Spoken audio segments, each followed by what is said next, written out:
you know there's a way for you to make money off your hobby or passion? Do you know how embarrassing it is to try and explain that you don't have hobbies? You're allowed to be really bad at your hobby. Are hobbies dying? What was once something we did for fun has now become a side hustle. We used to draw for fun, now everybody's an influencer. We used to write in peace, now we have to monetize everything. We used to play with Pokemon cards, and now they're being scalped. It started to feel like if your hobby isn't making money, it's not worth it. But are hobbies dying, or are they just becoming something else entirely? Over the last few years, there's definitely been a rise in side hustle culture. I mean, there's so many videos about how to make money from faceless YouTube channels, how to make thousands from ghostwriting, and of course, how to make money from selling courses. It's the classic. I'm so glad you asked this. What course did I take to learn how to make money on TikTok Shop, which eventually earned me that amount of money last month and this amount of money this month? It quite literally seems like you can't do anything without people trying to figure out a way to make money from doing it. Boy, I sure do love painting rocks. Well, if you love painting rocks, I have something you're gonna love even more. Really? What is it? Hear me out. Making money from painting rocks. That sounds like so much fun. Oh, that's the thing though. It won't be fun. And on the surface, it seems like hobbies are just disappearing into thin air with no sign of returning. But I'm not convinced that hobbies are fully dead. So I set out on a mission to see what is really going on. And I went to many different corners of the internet. Some of the corners were very nice, some were very sketchy. I'm pretty sure my bank information has been leaked online because I wanted to prove that there is still a glimmer of hope. And before we go further, I think it's important that we split this into 3 sections. How we got here, what's replacing hobbies, and can we bring them back? To really understand how we got here, let's talk about how hobbies used to work. Back when I was just a young Jordan, my hobbies consisted of playing with WWE action figures, making videos, and building Lego sets, and that was a glorious time. If we go even further back though to the 90s, the prime hobbies were collecting Beanie Babies, DIY crafts, and talking with strangers in random online chat rooms. That was kind of a weird time, wasn't it? What about if we went even further back? To the medieval times. During this time period, people hunted, recited epics, and probably also went to the doctor for fun because I don't think they had any medicine and they were probably always getting sick. What about even further back? Ancient times. I don't know, they probably collected rocks or something. They throw sticks around, I don't know.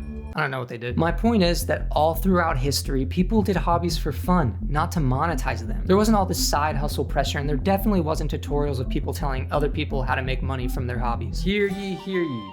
Hearest I haveth a scrolleth, that will teach thou'st how to make money from faceless scrolls. So if hobbies have been around for as long as humans have been around, what happened in the last 15 years that has been killing them? Well, with the rise of social media, there's been a rise of something else. The monetization mindset. This wasn't something that happened in a single day or in weeks. It was something that slowly developed over time. It started with hobbies becoming products, then products becoming content, then content becoming full-scale businesses. And in my opinion, this is almost in direct correlation with the rise of the creator economy. In the 2010s, with the explosion of YouTube and other social media platforms, there was an influx of people telling you that you should monetize your passion. And on the surface, that sounds great. I mean, who doesn't want to make money from doing things that they love? Did you know there's a way for you to make money off your hobby or passion? You're gonna wanna like and save this. And hey, send this to a friend that could use a little extra money right now. But at some point during that, the people who didn't monetize their hobby started becoming the minority. And it was almost as if you were looked down upon if you didn't try to make money from doing something that you love doing. Between 2010 and 2020, the number of people with side hustles in the United States doubled, but it didn't stop there. Once people started making money from their hobby, they started making content. The ironic part is that what we did to relieve stress started becoming a major source of stress. You can literally have the most unhinged, random hobby and make money off of it in the wedding industry. You think I'm joking? I am not. I'm a wedding venue owner, so I have seen some things. It became less about people actually doing what they love to do and more about getting views. It started to become a science instead of an art. I sure do love helping out at nursing homes. Well, we sure love you being here, young blood. We enjoy you spending time with us. What are you doing? No, keep going. That was really good. That was good. So our hobbies weren't actually us doing any of these activities. Our hobby was the algorithm. Virality became the hobby. Likes became the hobby. Dopamine became the new currency, and the algorithm just kept handing us checks. And so just like that, hobbies became a place not to relax, but almost to compete. They almost became a job. Like if you didn't have enough views in 7 days, or if you didn't go viral in 30 days, we didn't have any more dopamine checks to cash. Then we would give up. But it's not even just the culture that changed. Hobbies have become harder. And that's because it's wired into us. Nowadays, people have so many excuses for why they don't have a hobby. Maybe they don't have the time, maybe it's the energy, maybe they just don't like having fun. I don't know. Some people are like that, they're weird. The truth is though, for many of us, it's literally wired into our brains. Why? The moment we started tying our hobbies to content and social media was the same moment that our motivations changed. Instead of doing something for fun, we started doing it for the likes, for the views, or even for validation. So instead of just being happy that we were participating in the hobby, we were only happy if we reached the metrics that we felt like we should be reaching. It started to become a performance, and as our motivation went down, our pressure went up. For example, we make a video and it does well, then our brain gets a hit of dopamine and we expect it again. But then if the next video doesn't perform well and then the numbers drop, so does our motivation. Do you know how embarrassing it is to try and explain to the person that you like that you don't have hobbies and why you don't have hobbies? Like, it's the trauma and being made to feel like I would never be good at anything. So now I'm an adult who my hobby is Real Housewives. But it gets worse. We've created a comparison culture. At least with metrics, that's more of an internal thing, that's more about us. But with comparison, we start tying our value to other people. It used to be where you could do one thing and be happy, but now you'll see a video of someone doing the same thing, but 1,000 times more extreme, and then you'll feel bad about yourself. I can't believe I just baked a sheet of cookies. Now I'm gonna watch YouTube. Today, I just baked 1 million cookies. And the thing with social media too is you hardly ever see the journey, you just see the results. So it becomes super easy to compare your 10 minutes of knowing a skill to someone's 10 years of knowing a skill.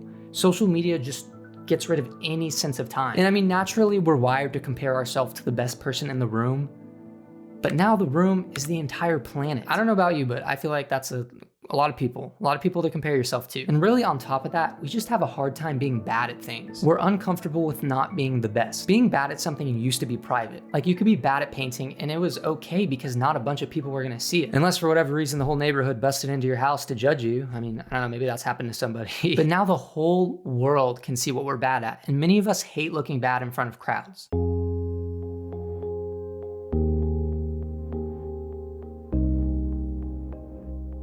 To me though, this next part is the craziest. When you fall into these traps, it's not a sign that you're lazy or that something's wrong with you. It's survival. Our brains are made to avoid failure and conserve energy. It is a literal function of our brain. But social media has hijacked it. If hobbies disappear from our lives, what do we lose? Well, a lot more than you think. Hobbies used to be a kind of safe place, a place to be bad at things, a place where outcomes didn't matter, a place where we had the joy of trying without stakes. So without hobbies, we lose that joy. Hobbies also give us what scientists call a flow state. This is a mental state where time disappears, and it's linked to lower stress, better focus, and even improved memory. Without hobbies, we lose that reset for our brains. Unfortunately, I can't take hobbies lightly because I must be perfect at everything I do. Hobbies used to connect us. We used to build friendships on our interests and not follower counts. It didn't matter how many people wanted to watch you do something.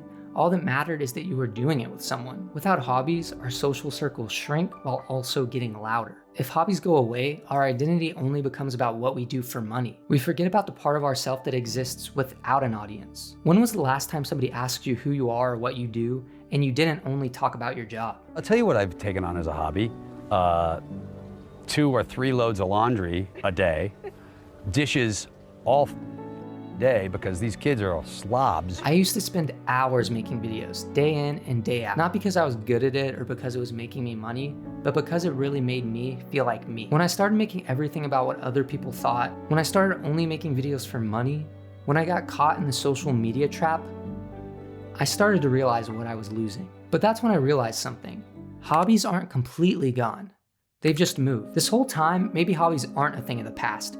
Maybe we've just been looking in the wrong places. And maybe the reason we stopped seeing them is because they aren't advertising themselves. And maybe they're thriving. During my research for this video, I stumbled across a type of community that for whatever reason, I just didn't even think of. Offline communities. And maybe that means I need to go outside more.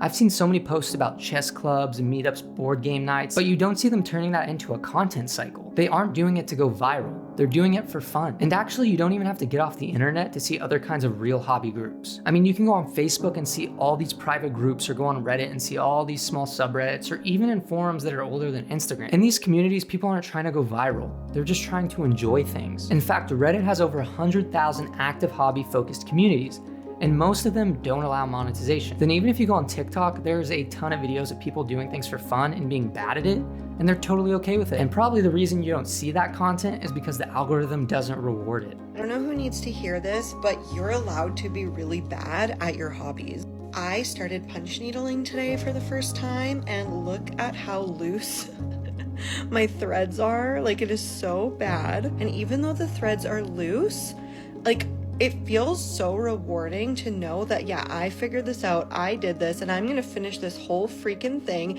even if all of the threads are loose. It sucks. Like, I don't care. I'm having fun. I'm gonna be proud of this. I'm gonna hang it up when it's done, because, like, this is, like, so, like, there's a lot of pride attached to this for me, because this is not something I would normally do. It's almost as if there's this whole large web of people pushing back against the side hustle culture, and we're just not seeing it. So are hobbies really dying, or are they just waiting for us to return? The truth is, not exactly. But not from lack of interest, but instead from the way we've learned to value them. The way we've learned to value the beauty of being bad at something. The way we've learned to value doing something without validation. The way we've learned to value just having fun. We've seen how hobbies have shifted from a joyful activity to a performance. How our brains will quit without validation. What we lose without them, and where they're hiding. But here's what I realized. The only way a hobby dies is if we let it. But what do you think? Do you disagree, or do you think I left something out? Let me know in the comments below. And if you want to see more, check out this video right here. But other than that, thanks for watching, and I will see you next time.